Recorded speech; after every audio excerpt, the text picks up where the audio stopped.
Season 3 of the Cordo Coaching Chronicles. I'm Alex, joined once again by Nathan, and we're here for Season 3, and Season 3 is Adventures in the Forgotten Realms, the newest draft set. If this is your first time here, and maybe you're new to the Limited Level Up's channel, Limited Level Up's podcast, or just new to this series, this is a recording or a documented series where we go over the coaching process.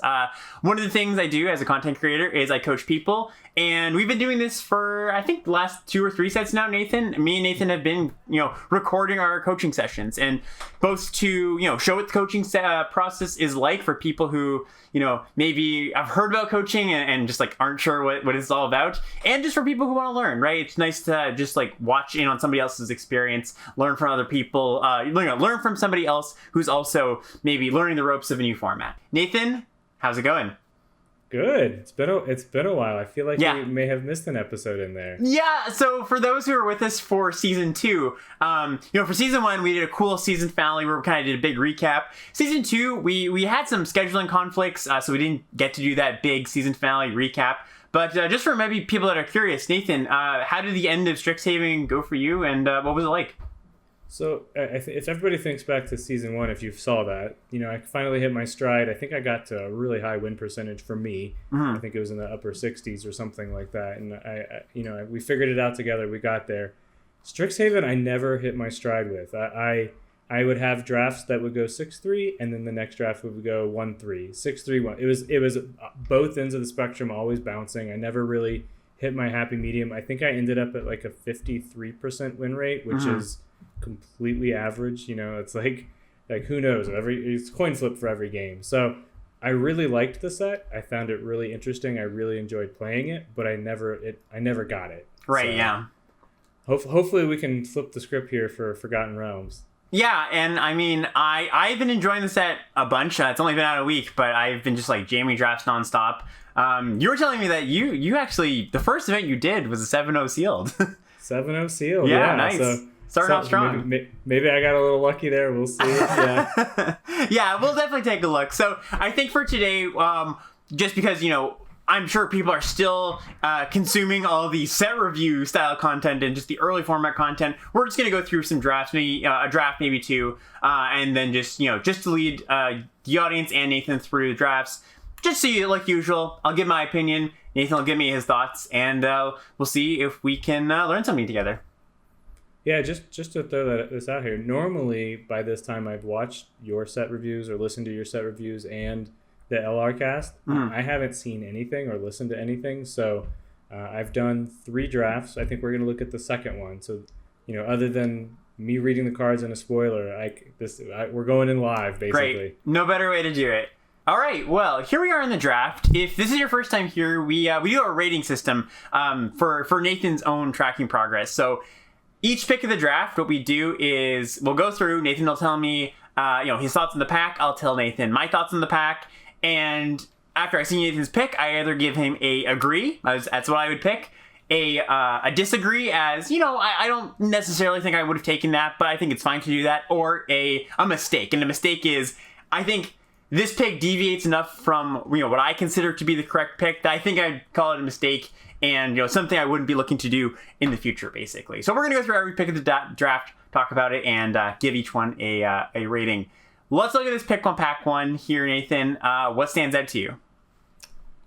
So whenever a new set comes out, I try to look at the rare to see you only get enough for the frequency in which I draft. You only get a certain number of reps with it. So as you can see here, I was reading it.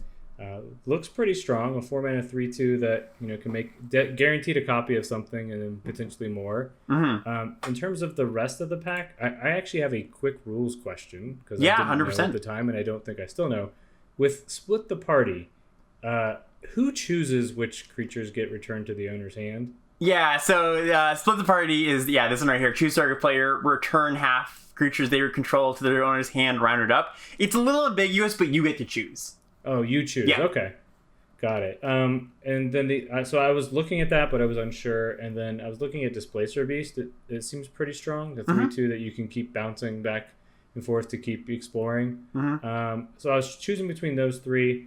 I just went with my default of, hey, let's try the rare out. and so I went with, I think it's Delana.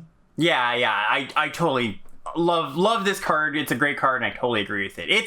It's not quite like bomb level in the sense that it's not just like resolve it, win the game. But man, you are under a lot of pressure when your opponent plays this, because if they get one copy of their like 4/4 they play next turn or whatever, yeah, that's a big problem. Especially if it's something like an Owl Bear where they like copy it, they draw a card when the copy comes in, and then if they're very lucky, they just kill you on the spot. So totally agree. Past that, I'd probably be looking at Steadfast Paladin here, the 2-mana 2/2 lifelink. And yeah, Displacer Beast is okay. I think that Paladin is enough better, and one of the big picture things that we can talk about here is that blue is pretty weak as a color in this set. It's notably worse than the other colors, I would say. And then Steadfast Paladin might look a little bit innocuous, but it's really good because another big picture thing is this format's pretty aggressive, and so a 2-mana 2/2 lifelink is good on attacks and on blocks. So that's always something I'm considering when making my early picks in this format. Just like you always have to consider the speed of the format when thinking about that kind of stuff. Is Displacer Beast just too slow in this format? Yeah, exactly. I think it's fine just because like if you are in a heavy venture deck, coming in and venturing once on your like 3-mana 3/2 is fine. The displacement ability 4-mana bounce, that almost never happens. Basically, it's just like it's a bit too slow. Got it. If you had to pick a blue card from that pack, what would you take? Yeah, probably the Displacer Beast. I think it's probably the best card there, even though I wouldn't be excited about it. All right, moving on to this pack. What do you like in this one? I was looking at the 2 removal spells. Burning Hands, 2 damage to basically an instant speed or creature planeswalker, 6, I think, if it's a green creature? Yeah, if it's a green creature. It hates on green creatures. Ray of Frost, which looks like it's just, something sleeps, right? Basically, you tap it if it's in a red, or if it's tapped, it stays tapped. You can see me reading it here. Mm-hmm. I think those are the only 2 I was looking at. I just went with Burning Hands to stay with my first pick. Yeah, I totally agree with that. I agree those are the 2 best cards in the pack as well. Something that I think maybe not everybody is kind of like on board with right now is these color hate cards. These I do something good to a green creature for this one. I do something good to a red creature for this one. I think I'm getting them late in the pack right now. Or later than I think I should be, because I think people read them and they're like, oh, this is a sideboard card, like I can take that later. All of these, save for the white one, which is a little bit underwhelming, are just good main deck cards, right? They just their base effect is maybe a little bit underwhelming or a little bit overcosted for what you would expect, but you make up for that by the times when you do face the green deck with Burning Hands and you kill their 6-drop for 2 mana, or you face the red deck and it's just like Ray of Frost is Doomblade, So I pick these cards pretty darn highly, and yeah, I totally am on board with second picking it here. Is You Happen Upon a Glade any good in this format? Yeah, that's a good question. So I think, one of the things I was saying is that it's a pretty fast format, but I don't think that means that slower decks can't exist, right? I think that blue-green in particular is pretty good at, it has some good ramp tools. It can splash potentially, and it has got some good top-end stuff to actually like stabilize you, close out the game with. You've got your 7/6 guy that comes in gain 3, your 2/5 flyer that comes in bounce something. So I think in a blue-green deck or a black-green deck, maybe that's a bit grindier, this is a pretty decent card, especially if you're like in the market for casting 6-drops. Just getting 2 lands from your deck at instant speed is pretty nice, and later in the game, just like rebuying that 7/6 gain 3 is pretty nice too. So I think that's the next best card in the pack here. Okay. Yeah, I've only done like 3 drafts, so everything's been 2-color, but I really don't think I've seen much fixing outside of Terramorphic Expanse in that card, so... Yeah, there's Terramorphic, Evolving Wilds. There's that kind of Evolving Wilds variant that cares about dragons at uncommon, but really is just a Shimmer Drift Veil to make a Kaldheim comparison. And there's treasures sprinkled here and there. I think, funny enough, the deck that's best at splashing in this format is probably Black Red, because just like has a bunch of treasures that you just have all these 5-color fixers lying around. All right, we get to pick one. All right, we get to pack 1, pick 3 here. What do you like here? Well, I think this will be a mistake in retrospect, but I was looking at the Pixie guide because I was like, oh, a 2-drop that flies seems pretty solid, and I think red-blue is the dice rolling deck, so I was like, well, an extra dice roll there would be nice. I will be fully honest in terms of mistakes early in the format. I misread the Swarming Goblins and just thought, I didn't see that it blanked on me that it was actually a creature. So okay. I was like, why would I pay 5 mana for the chance of 1 goblin? Yeah, not a great deal. I think I probably would consider that one at this point as well. And then the Valor Singer, to go with my other picks. I think I landed on the Pixie guide here. I didn't look at anything else. Yeah, and I would say that's a mistake, but kind of not that you would have known this if in your first few drafts if you hadn't listened to any content or had the experience of playing. But I think the blue-red dice rolling deck in particular is pretty medium, unless you're in very extreme circumstances where you end up getting all the awesome payoffs, right? A lot of the dice rolling cards are kind of like fine cards, but nothing special. So what happens a lot of times, you end up putting these like medium cards in your deck, and sometimes you don't even get that many payoffs for it. So the deck needs a lot to come together, so it's not really a deck I'm looking to get into early. And plus, there's a lot of good red cards in this pack. Oh, I shouldn't say a lot. There's 2 good red cards in this pack. I like the Valor Singer here. I like the Swarming Goblins. I would probably take the Valor Singer here just to stay red and, 3-drop over 5-drop generally. Yeah, I mean, it's also a 3-drop that's a 3/3, really, because it triggers even the first time it comes down. Yep. It's a little bit reminiscent of Combat Professor. It's not as good as Combat Professor for sure. Definitely not as good as Combat. Yeah, but it plays in that space. Vigilance, right? Yeah, Vigilance and Flying was big. I would happily pay an additional mana for Vigilance and Flying. All right, so that's our first disagree. What about this pack? Oh, that was not even a disagree. That was a mistake. Oh, sorry. Right? Yeah, full mistake. My bad. Okay, so I was a little befuddled on this one. And in my mind, I'm red or blue, some sort of mix of that. You come across a Null camp, or you come to the Null camp, wasn't alluring to me. So I was looking at the 4 blue cards. I do have a question for you on this pack. Totally. I'll tell you my pick first, but I think I landed on the Arcane Investigator. It's a 2-drop. It goes with the dice roll with the Pixie guide. I was looking at the Shortcut Seeker because that seems pretty solid, but I thought that this is just me trying to learn the format. I think that black-blue is the rogue evasion deck, whereas blue-red is the dice rolling deck, so I went that route. Flumph didn't really interest me at all. No. So the one that I'm actually curious from your perspective is the 50 feet of rope. I had it in my sealed. It was really solid for me in sealed, but is it too slow here for draft? Yeah, I'm not surprised to hear that it overperforms a little bit in sealed. It's kind of one of those, I've got a bunch of mana lying around. The board stalled out a little bit. Let's venture a bunch of times. But I think generally, unless your deck is very much set up to take advantage of that, as in you are looking to get to a point where you're really stalling out the game, I don't think it's a good card. And even in those decks, I think there's better ways to venture, better ways to repeatedly venture. I think this is a niche card for those late game, I want to stall out the game and then venture eventually to accrue value type decks. But even when you're doing that, it's not that appealing, right? The middle ability tie up is a little bit clunky because you have to tap down a creature and keep paying that 3 mana. So yeah, it's not a high pick, and like I said, it's pretty niche overall. And then the other one that I didn't even look at, which I'm wondering your thoughts on, is Ranger's Hawk. Yeah, I like Ranger's Hawk quite a bit. It's for the red-white beatdown decks, it's a really nice creature to play early, so you can equip up, cast the red +2 equipment on it. It attacks for 3, and then once the game stalls out a little bit, start venturing. Funny enough, though, I think so. I would classify this as a disagree, not so much a mistake, because I don't think it's terrible to take this card here. I would personally take the Sepulchre Ghoul. And that might be a little bit surprising as kind of it looks like a medium 2-drop basically. But one of the best decks in the format, I think, is black-red. And aside from the treasure stuff it's doing, it does actually do the steal and sack thing really well in this format. There's a lot of good sacrifice outlets, and you have the active trees in a common, right? So just by merit of, I think black-red is really good. I think that the 2 options in the pack that I'd be looking at are Ranger's Hawk and Ghoul. Those are the 2 cards that play best with the red cards here. And I think I like black-red a little bit more than I like white-red, so I would probably take the Ghoul here. Okay. Yeah. I'm actually more impressed you pronounced that name correctly. I can't say that. Yeah, I know. A lot of set reviews I've seen is yeah, I'm not even going to try that. All right, moving on here. We're blue-red-ish potentially. What do you like about this pack?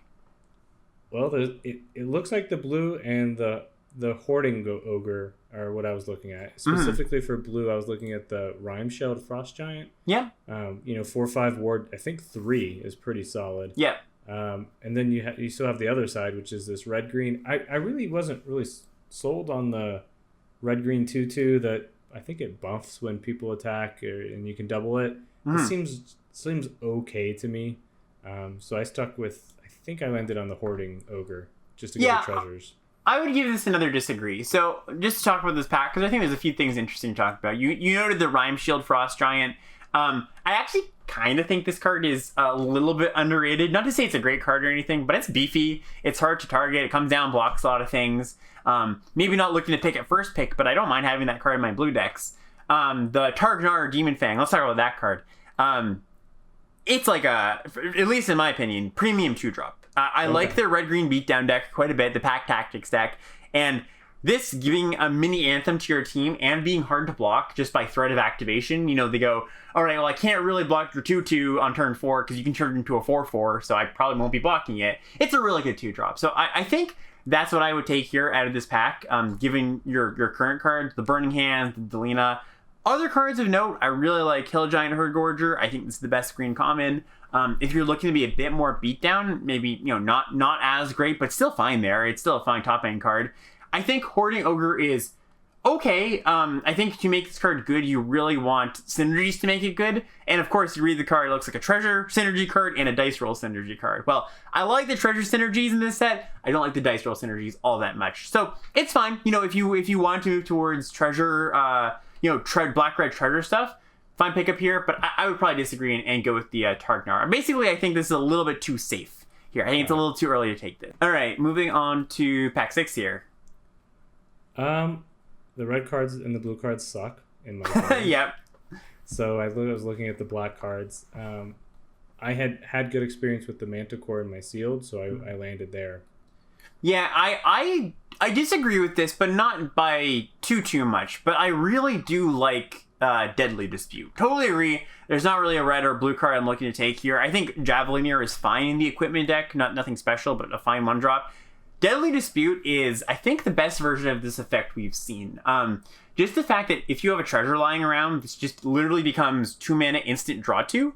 Also, just the regular use case of I sacrifice my creature in response to a removal spell. I get 2 cards and a treasure.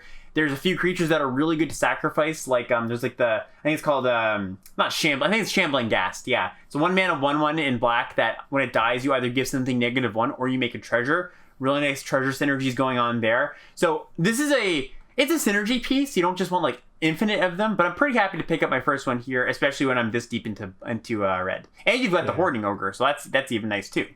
And you would have had the Sepulchre? Sepulchre, yeah. Yeah, would have had that. All right, moving on to this pack. In this pack, I think the blue and black and red cards suck. It's just at a glance. This is my take. Mm-hmm. So I thought the Minimus Containment seemed kind of late there, so I was like, maybe red-white or blue-white is going to be open, so I took that. Yeah, I think that's totally reasonable. I don't mind me a Vampire Spawn. I think it's a fine 3-drop. It looks a little bit dorky, but it's fine, especially because there's equipment in the set that can suit it up. I agree with your pick here, just because if white happens to be open, I'm happy with a copy of Minimus Containment. Just a note on the card. I think it is. It's not a card you want too many of, right? I'm happy with one to cast on their important creature later in the game when it's okay, I just need to kill that thing.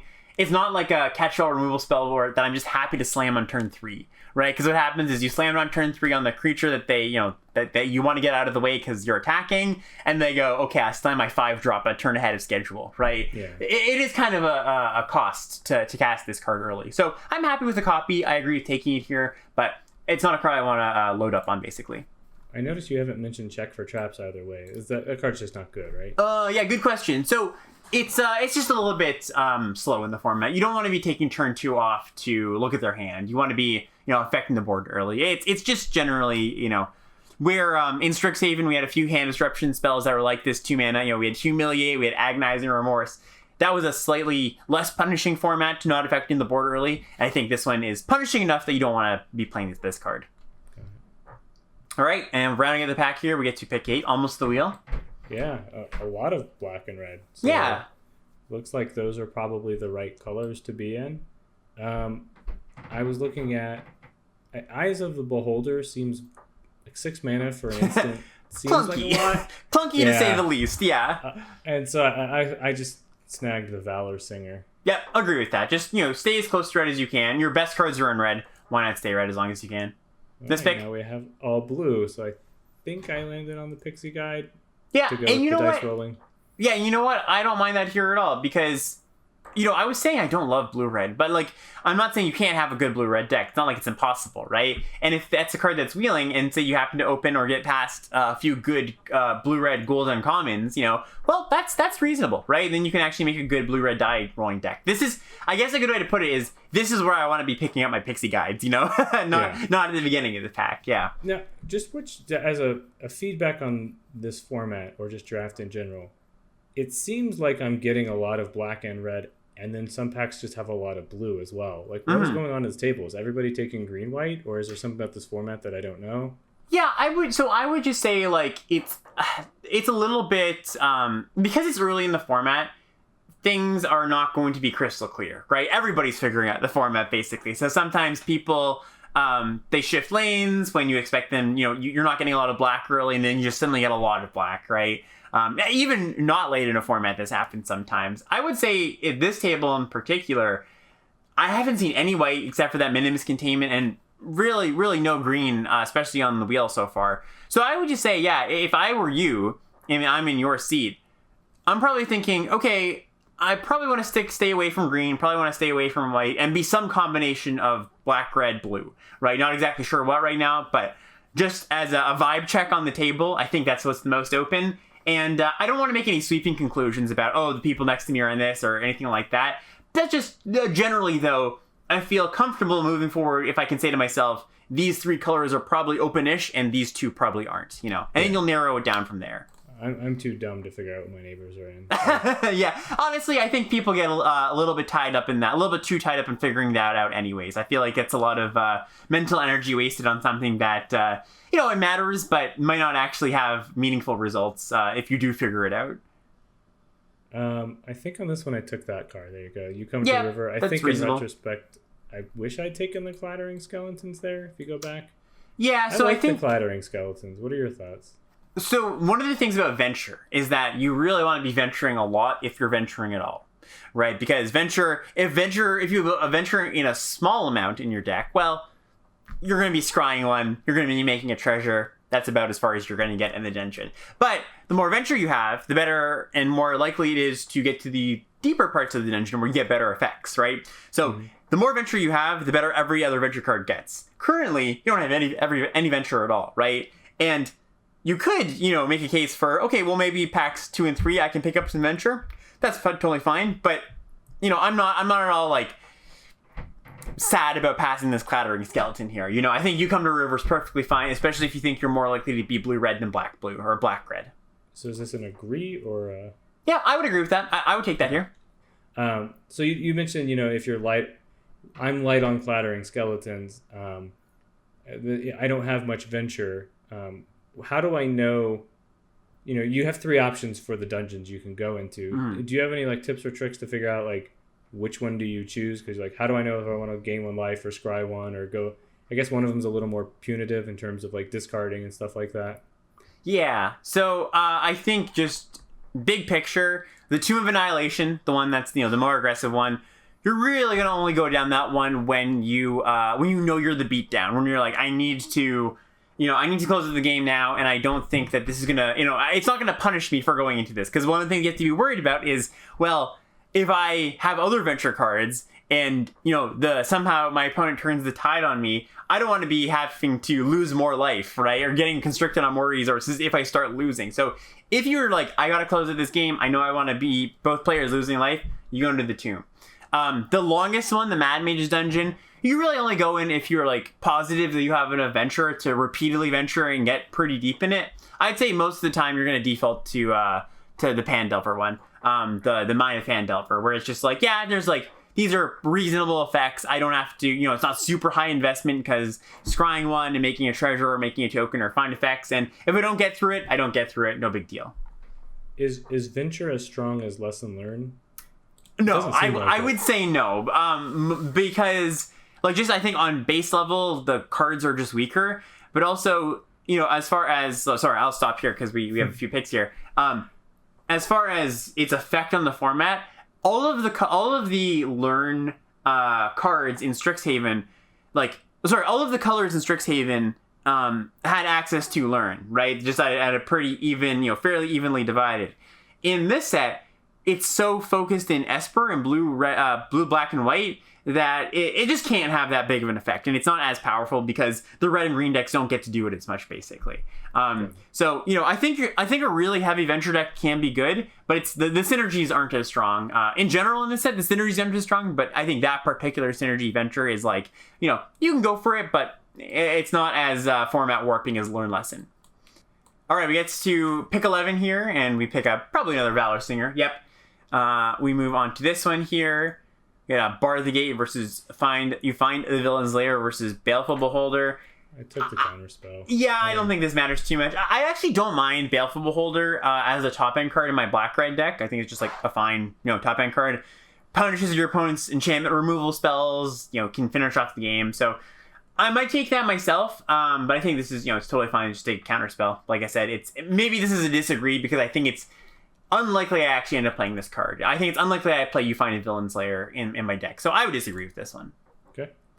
All right, and then rounding out the pack here, Secret Door, you come to a Null Camp, take the Null Camp. Irrelevant, right? I would take the, I think it's close because you might be more controlling. Oh, you took the Secret Door. I would take the Null Camp. I think you're more likely to be aggressive than controlling here. So okay. I think it's another disagree. And then you take a Goblin Javelin here. So rounding out pack one here, we're blue-red stuff. We don't know exactly. Our blue is not that strong, to be fair, right? And it's not very good, I don't think, right? Yeah, even our red is kind of medium. So let's move to this pack here. So thoughts on this one? I had to read the black card a couple times. It seems like a Grizzlebrand type card. Yeah, it's like a Grizzlebrand imposter. I think Grizzlebrand does a lot more for you when it's on the battlefield. Asmodeus tends to just hurt you, basically, when it's on the battlefield. That was my take, so I didn't take that. Yeah. A couple other questions on cards in this pack. Is You Meet in a Tavern any good? Yeah, I actually think this card's pretty decent. Sometimes you just win the game with it, and then other times when it's not, you win the game, I draw 2 creatures or something like that, right? So it's not like a premium card or anything, but it's a card I'm happy to have in my creature-heavy green decks. Mm-hmm. And then I basically was just looking at the uncommons in this pack. You see a pair of goblins and the Loathsome Troll. The Loathsome Troll seems kind of neat, constantly coming back. Although the downside is, I guess it could replace your draw step. It's kind of awkward there, isn't it? So because of that, I ended up on You See a Pair of Goblins. So I think this is... I actually like You See a Pair of Goblins, but I think this is a mistake here. Because I would take Hobgoblin Captain. This card's really a premium 2-drop. Especially with these Valor Singers increasing your overall, all your creatures' power. You're going to be able to attack for 6 pretty often. And this thing just hits so hard, right? Just it's a 3/1 first strike a lot of the time. Like I said, I really do like You See a Pair of Goblins. I think it's really flexible. But, a premium 2 is a premium 2, and I don't think I'd be passing it up here. Got it. You would think I would learn by now that, take the 2-drop. Take the 2-drop, yeah, take the 2-drop. No, you gotta try out the cool looking cards early on in the format. I can't begrudge anybody for passing on 2-drops. The vegetables of draft, if you were. So you definitely have Asmodeus is a pass, right? Yeah, no, I think this card is putrid. Actively bad when you cast it. Okay, it just basically says you can't draw cards unless you pay life. All right, let's move on to this next pack here. Thoughts here? Again, I was looking at the uncommon Grim Wanderer. Mm-hmm. So we're hypothetically red-blue, but there's no blue here. I imagine that blue's probably not going to show up this pack. So I was looking more at red, and then what's another thing I could look at? No other card here really drew me other than the Purple Worm and the Grim Wanderer, and so I went with the 2-drop over the 7-drop, I think is what it is. Yeah, 7-drop, pseudo 5-drop, because sometimes you can cast that as a 5-drop, right? So I would actually take the Boots of Speed here. Boots of Speed is... It looks like a lot of cards we've seen previously, these dopey red equipment that give haste and a little bit of a bonus, but the difference between those cards and this card is 1 and 1, right? 1 to cast, 1 to equip. That's huge, right? All your creatures come into the battlefield, 1 mana, equip it up, get it in there. You can cast this on turn 1, and it doesn't mess up your curve at all, right? Especially when you have the pack tactics cards. The I would have had the Goblin in my pile, the 3/1. You have your you see even in your pile though, you see a pair of Goblins, which is nice to turn your 1/1s into 2/1s, right? Sure. Yeah. I think that Grim Wanderer and Purple Worm are both like reasonable cards. I think Purple Worm is much better than Grim Wanderer. Grim Wanderer is like fine, but not all that impressive. I think it's a little bit awkward sometimes. But I think I would just stay right here. I think Boots of Speed is a good enough card that I wouldn't deviate from, dip into another color here. So I would count this as a mistake. Mistake? Okay. Yeah. Off to a strong start. 2 mistakes. All right. We move on to the next pack here. Ooh, we got some goodies. I took the 2-drop. I took the Battlecry Goblin. This thing's a beating. Yeah. I don't know if you've played with this card just yet, but oh man, this is a nice card. So that's just any other cards. I was actually considering in my mind here, I'm still might be red blue. So I was like, oh, this 4 mana 3/3 flyer that scries might be actually pretty decent. And then then Alex's voice echoed in your head, take the 2-drop, take the 2-drop, right? Yep. Yeah. That's pretty much what happened. Yeah. Yeah, love it. I totally agree with that. All right, we move on to this pack, and a pretty easy pack. We just pick up Dragonfire. Snatch of the Dragonfire. Snatch of Dragonfire, yeah. There's nothing too interesting in this pack to talk about. We move on to pick 5 here. We get Sorcerer class, which has a lot of words, but amounts to pretty much nothing. Yeah, that's what I gathered. I read it, and I was like, this seems pretty bad. Mm-hmm. I ended up just staying on color and just taking the Plundering Barbarian. Yep, that's a card I actually like quite a bit. I'm still not sure I'm blue, so I'm just saying let's take red cards whenever possible. Yeah, I really like Plundering Barbarian. Just like, 3 mana 2/2 is not the best body in the world, but it's almost like a 2 mana 2/2 because you get a rebate on your treasure. So if you want to double spell in a turn, you can go, turn 5 Barbarian plus another 3-drop. Also, it like ramps you to your 5 and blows up equipment. So yeah, I'm a big fan of Plundering Barbarian. Happy to pick it up there. This pack's kind of interesting. Yeah, in my mind, from the previous pick, obviously, I had kind of written off green, right? So I didn't go there. So I was trying to choose between the Plundering Barbarian and the Fly. I as per our previous discussion, I wasn't even considering the Ghoul. Sepulchral. That's Targar over here, yeah. Yeah. Oh, sorry, the Sepulchral Ghoul, yeah. Yeah. So I ended up on the Fly. I probably should have just taken the Plundering Barbarian. I don't know. I think so too. Yeah, I think this is a mistake as well because, like I was saying before, where Venture plays well with other Venture, you just don't really have much Venture in your deck, right? And so, this, hypothetically, you could put Fly on a creature and go to town, complete a whole dungeon, right? Just like it keeps getting in. But what you really want is, you want to be happy with just 1 Venture trigger or 2 Venture triggers from this, right? Getting in once or twice before they deal with it.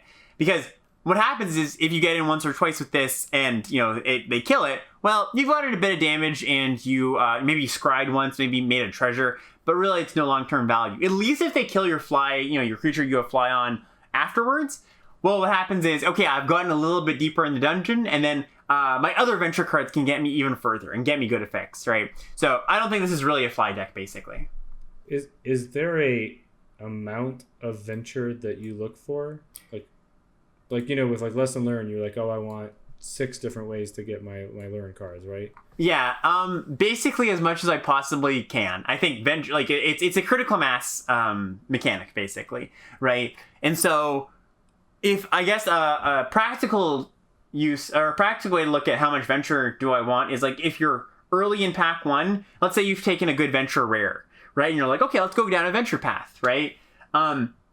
If I don't have like 3 cards that Venture by the end of pack 1, maybe 4, I'm probably going to be like, okay, maybe I'm not going to lean into the Venture path so much because it seems somebody else is taking all the Venture cards. So let's just like not get super invested into that. And then if I open, a Venture card in pack 2, probably not going to take that because I feel like maybe that's not a route that's open to me. So it really is just like you have to keep checking in on yourself throughout the draft. Is like, hey, how much Venture do I have? Do I have 2 Venture cards? Well, maybe I should be doing something else, basically. So I'd be happy in my final deck with like 8 or 9 Venture cards, I would say. Got it. So in this pack, I think you could see in the video I was checking my sideboard. I'm like, what do I have for black? Yeah, because Kalane is a really nice card. I really like Kalane a lot. And also in my mind, pack 2, pick 7. Like everybody's had a chance at this pretty much. Yep. So it seemed like the sign that black-red was open, so I took it and said, let's see what we can do for black-red. Love it, because at this point I'm looking for my second color at this point, because my blue is not very appealing, right? Yeah. So even if you just paired this card with your red cards and other red cards you picked up, I think that's better than your blue that you have here, basically, right? This plus your Manticore and Grimwander and red cards, I think, is already better than your pile of blue cards here. So love this pick, and big thumbs up on it for me. Cool. All right, moving on. A few options here. Yeah, I had a question about. Let's see here. Which card did I? The Rust Monster. Is that any good? Love it. Great card. Yeah, it's very good for a few reasons, right? One, first strike 2/1 is actually a pretty good stat line in this format, and two, you have a lot of artifacts running around, whether that be equipment, which you don't really want to sacrifice, but you can make it like Thread of Activation-y, where it's like, all right, you have to block this, you're at 8, and I can just sack my 3 equipment and you die, But also, of course, the best thing to sacrifice is treasure, right? Making this a 4/1 first strike, a 6/2 first strike, or 6/1 first strike. Really, really threatening, and it's just like one of the best 3 drops in the format, I'd say. Oh, okay. Yeah. Well, I didn't take it. I took the removal. I took the precipitous drop. This is kind of the same camp as Fly, I would say, where if you don't have a lot of venture, the card is fine. It's pretty medium, though, because a lot of the value of this card comes from the fact that it adventures, right? -2 for 3 mana is not that much, and you would like to be able to get it to -5 at some point. So I would say this is a mistake. I think Rust Monster is a lot better than Precipitous Drop in this spot. All right, moving on to the next pack here. Pack 2, pick 9. The Hobnob Captain wheeled, so I took it this time. Nice, yeah. Can't make the mistake of passing it this time when you take the Hobgoblin Captain here. I just had the strategy. I knew it would wheel. So. Yeah, exactly. That's what I always say on stream when chat's like, you should have taken this, and I'm like, well, look, it came back. All right. This is going to be like a mistake again, I guess, because I missed it the first time, and the second time I didn't take it. Yep, I would say take the boots, exactly. Hobgoblin comes back. Great. Big agree on that. But it's funny, you're thinking about it. I think you're like, should I take this Windseer? Or what was I looking at instead? The 3/3 fire potentially? No, I think I was reading the Zombie Ogre at that point. I didn't know what that card did. All right, and then I think this pick's irrelevant. Irrelevant cards here. Yeah. Not irrelevant because that price loyalty might make the deck, considering black-red. Yep. We don't have any sacrifice outlets just yet, but. If you had drafted, you would, but yeah, that's true. I didn't know that there was a threat and effect at common, so that's just me not knowing the format. All right. Okay, so let's move on to pack 3 here. We have a few interesting things here. I think it really comes down to Red Dragon versus Dragonfire, which have kind of very, very similar art now that I look at it. They kind of look like the exact same thing. All right, so this is actually pretty interesting. What are your thoughts on the pick between those two? I felt like I was short on the top end a little bit, and so I didn't really like that Earth Cult Elemental, so I took the Red Dragon. I really wasn't sure here, to be honest. This is really close, yeah. So I really like Red Dragon as a top end card. I think you're low enough on interaction currently that I think I would take the Dragon's Fire, right? But I wouldn't classify this as a mistake because I think it's close enough because like it's premium threat versus like good interaction spell. You've got one Dragon's Fire, you've got a Precipitous Drop, which doesn't often kill what you want it to kill, and you've got a Burning Hand. So you can kill small stuff. I think like one more Dragon's Fire would really round out this deck quite nicely. So I think I'd be in the Dragonfire here just as a disagreement, basically, because Red Dragon is quite close for me. All right, moving on to pack 3, pick 2 here. Oof, we put you to the test here. You open or you pass the Planeswalker. I think I really was considering taking this Planeswalker. It seems like a strong Planeswalker, I felt like the ship had sailed on blue for me here, and so I was looking at the Precipitous Drop because, like you said, I was short of interaction, so I took the Precipitous Drop. Yeah, I think I would reluctantly do that as well at this point. I think just like, this is certainly a reason to be blue, but I think if I looked at all your blue cards in the sideboard and like weighed them against your black cards and weigh your black cards against your blue cards in the sideboard plus your Planeswalker, I still think you're probably better off being black-red.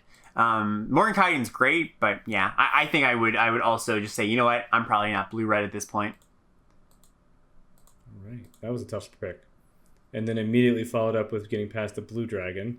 Yeah, Blue Dragon's nice, but more for like a ramp deck generally. Oh, okay. Yeah, I wasn't sure. I almost took it. I was like, oh, do I go back? But I landed on the I guess, Drider. Drider there. Yeah, I think I would take Drider there as well. This is like it's a little bit clunky in the sense that like it doesn't always get in. Sometimes you're like, okay, I played my 5 mana 4/3, you know. But when it does get in, it's pretty nice. If you had more sacrifice outlets in your pile, I would just snap up the price of loyalty here. But I think without any sacrifice outlets, I'm on board with just taking the Drider. Cool. So agree on that one. Oops, sorry. Followed up by getting past another blue rare. Yeah. This one is more medium than Mordenkainen, but okay. Yeah. Is it good or not? It's a little bit clunky, I think. 6 mana to like make one of your creatures into the best thing on the battlefield, or one of their creatures into the worst thing. It's got some flexibility, but 6 mana is just so much for this effect. So I'm not really into this card. I'd really just be looking at the Rogue and the Grim Bounty. I think taking the Grim Bounty here is totally fine. You know, if you were short on 2-drops, maybe you take the late foot Rogue. But I think, you know, you picked up enough 2-drops at this point that I don't feel too bad at this point. So I took the black-red. Yep. Take another Kalane. Thumbs up. Found that lane. Here I took the Swarming Goblins. I think I may have read it correctly this time and realized they came with goblins. Yep. And we had the I'm still learning the terms. There's a Battlecry Goblin that pumps the goblins. Oh, the Valor Singer. Oh, sorry, the Battlecry Goblin. Yes, Battlecry Goblin pumps the goblins. Correct. Yeah. Was that an agree? Yeah, that's an agree. All right. I'm gonna take a Zombie Ogre there. No, I think nothing really in that pack. Pretty whatever. Take another, or take a Hoarding Ogre. I think that's totally fine. I like the Hoarding Ogre synergy with Kalane. Yeah. It just like makes anything, you know, you're still probably going to have some creatures in your hand by turn 5, right? And, you know, any creatures you draw off the top of your deck are going to be, you know, pumped by the treasures. So yeah, I like that as well. Here I took another Plundering Barbarian. Yep. And then I think the rest of this pack is pretty irrelevant. You take you come to I think all camp. of the last picks are irrelevant. They picked themselves. We take, you know, Horde Robber is a fine 2-drop. I actually like Horde Robber when you have the equipment, not so much here, because like you can't really force your 1/3 through. But if you had some of those boots, I'd be happy to play it. We pick up a Unexpected Windfall. Oop, did we miss one? Yeah, I think we missed one here. The Horde Robber. Oh, maybe not. Oh, we did. Sorry. Pick. We get to, take a Vampire Spawn. Sure, why not? Take an Unexpected Windfall, and last pick Windfall again. All right, so that's the end of the draft here. Nathan, you've been keeping track. Why don't you give us the stats on that draft, the disagree, mistake, and agree percentage? I don't think that's as bad as I have been in some previous first drafts. I'm looking back at Strixhaven. So Strixhaven was 24% mistake with 38% mistake plus disagree. This one was 18% mistake, but still 38% mistake plus disagree. So not as many mistakes, but about the same level as disagrees. I guess more disagrees than normal.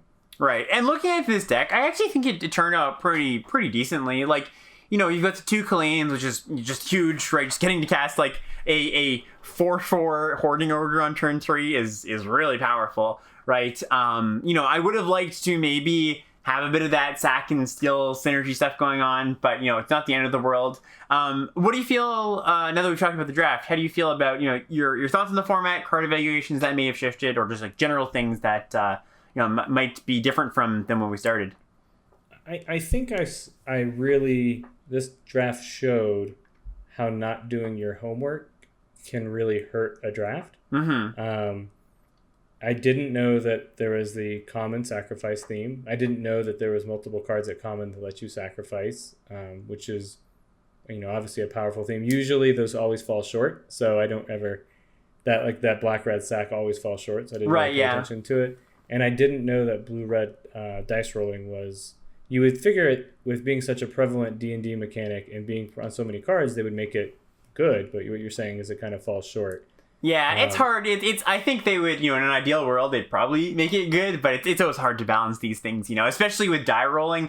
You don't want to have the die rolling deck be like really overpowered because that's already kind of a contentious thing in the Magic community, where it's like the die rolls are like some people love them, some people hate them. I think people would hate them even more if it ended up being like the best deck in the format, So yeah, and I guess the third thing that I learned just from this today from not doing my homework is I did not realize that blue was considered the underpowered color, which is unusual. Right. Normally it's what, white? I guess you wouldn't say that, but yeah, blue's been pretty good for the past little while. So yeah, they've been one of the alpha dogs at least in Strixhaven and Kaldheim, right?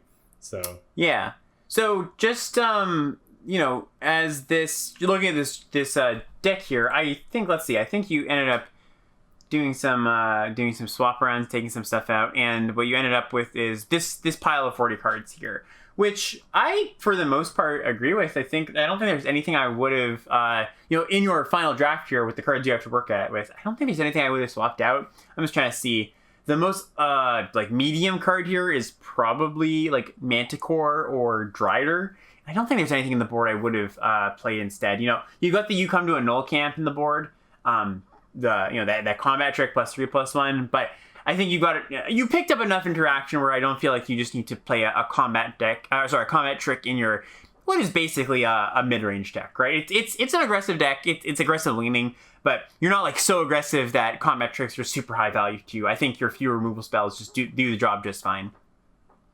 Yeah. So I think overall, if I were to give this deck a grade, I think curve-wise, you did a good job picking up those too. So I gotta give you a 9 on that one. Maybe a few. You know what? Boost it up to a 10. I can't see. I was gonna say maybe you could pick up a few more 2-drops, but I think it's just being picky at that point. There's nothing I can honestly pick out about this deck that I'm like, oh, I wish you didn't have this many 5s. You've only got 2 5s and 1 good 6. So let's give you a straight 10 for that. As far as synergy goes. I think it could be, it falls short just a little bit there, right? Just those places where you could have picked up the boots for the Hobgoblin Captain, right? Making that a hasty 4/1 first strike. The steal and sack stuff we were talking about, right? That's where it falls a little bit short there. And to be fair, the synergies kind of play themselves out where your cards still play well together. It's not like there's anti-synergy. So I'll probably give you about a 7 for that. And, mana base, well, there's nothing too complicated about the mana base here. On that one. Yeah, you got a freebie on that one. So overall, pretty good first draft. I think it could have,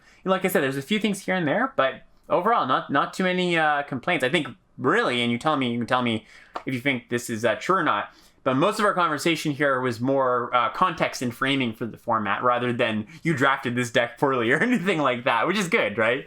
Yeah, I mean, I think we were talking before we started recording, and given that this is core set-ish, I think it's easier to find your lane. Or how do I say it? Maybe not your lane, but like the cards are easier for me to evaluate. It's easier to like piece things together. You're like, this goes with it. It's not like 4-step intricate synergies or anything like that. You don't have to be super privy to the fact that you should be first picking environmental sciences. You know what I mean? Right. The cards are kind of just like laid out there. One of the ways I've been describing this set, and for people that are jumping in for the first time, is use your fundamental tools, I think, to evaluate cards. Your vanilla test, your quadrant theory, all those limited resources style framing tools. And if you just evaluate their cards and their base rate, you're going to get pretty far, Of course, there's synergies here and there, but, the tried and true fundamentals are there for a reason. All right, so you actually, this is one that you played out a little while ago. How did this deck end up playing out? So it really did play really well when I was able to get some sort of early treasure synergy going and get Kalain down and boost some creatures. I think you were spot on with Manticore being pretty clunky and Drider being pretty clunky. Right. I think Manticore killed one thing one time because I ran a goblin in and the person blocked, not because they didn't know the format. But yeah. And then I did have Grim Wanderer stuck in my hand one time, and I had to kill like a little token on their side just so I could cast it, which was unfortunate. But yeah, I think I liked this black-red aggro style. I think maybe it's me moving away from my dirtily roots. Maybe it's our coaching, but the more aggressive decks I build, the better my results end up being. This one ended up going 4-3. It definitely could have been a 5-3. I just had a game where the mana didn't work out at all. I got mana screwed. I think I was stuck on 2 for the longest time. So like there was a possibility there. The other 2 games were just clean losses. The green deck. I played against a green deck that just both times that dropped some really big fatties, and it's like, oh well, not getting through that. Yeah, your precipitous drop doesn't exactly deal with their 7/6 or whatever, exactly. Yeah, so I think just to wrap us up here, just for a takeaway for people at home playing this format. I think I mentioned this a little bit before, but right now I have black red. I think as the best deck in the format. I think it just is a good mix of the red cards are good, the black cards are good. The cards are, you've got Kalane as a powerful signpost uncommon. The cards play well together. And in a relatively low synergy format, it actually has some really nice synergies. The steal and sack stuff we've been talking about, just the grindy sacrifice stuff in general, where you're like, casting Price of Loyalty and sacking their stuff to like Skullport Merchant. So there's a lot going on. There's a lot of ways you can build black red. It's very robust in the ways that you can build it. So it's been one of my favorite front runners, and not surprised to see this deck do well. Delina Wild Mage was a lot of fun too. I had one game where she got like 4 consecutive rolls on the top, copying herself. That's pretty sweet. Yeah, wow, you can copy yourself. I didn't even take that in because it says non-legendary on it, right? Yeah, non-legendary. It was the only creature that was big enough to attack on the board at the time. So I didn't even take that in. That's look, we're rounding out with something that you taught me. So it all comes back around. All right, I think we're going to wrap it up from there. Everybody, thank you so much for joining us on this first episode of the season of Quarter Coaching Chronicles. Nathan, I'll see you again in 2 weeks, and we'll be back with episode 2. Sounds great. Looking forward to it.